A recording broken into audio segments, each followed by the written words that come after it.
ବର୍ତ୍ତମାନ ଆମର ରେକ୍ସଲର welfare foundation ସାଇଟଟା କେମିତି ଖୋଲାଯିବ। ବର୍ତ୍ତମାନ କ୍ରୋମକୁ ଯାଇକିନା ଆମେ ଗୁଗଲକୁ ଯିବା। ଗୁଗଲରୁ ରେକ୍ସଲର ଫାଉଣ୍ଡେସନ କ୍ଲିକ୍ କରିବା। ସେଠୁ ବର୍ତ୍ତମାନ ରେକ୍ସଲର ୱେଲଫେୟାର ଫାଉଣ୍ଡେସନରେ କ୍ଲିକ୍ କଲେ ଆମର ଅନ୍ନପୂର୍ଣ୍ଣା ଲଗିନ୍ ହେବ। କିନ୍ତୁ ଏଇଠି ଆମେ ଲଗିନ୍ରେ ଯିବା।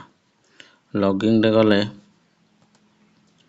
ବର୍ତ୍ତମାନ ଏଇଠି ନିଜର ଆଇଡି ପାସୱାର୍ଡ ଦେଇକିନା ଲଗିନ୍ ମାରିବେ। ତ ଏଇଠି ମୁଁ ଲଗିନ୍ ମାଇଲି।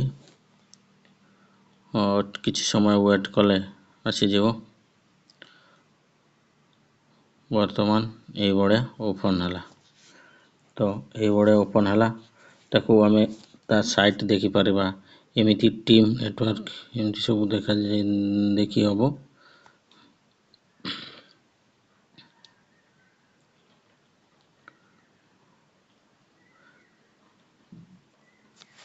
ଏ ସାଇଟ୍ରେ ବର୍ତ୍ତମାନ ଫାଷ୍ଟ ଲେବୁଲରେ 2 ଲେବୁଲ 2ରେ 1 ଅଛି।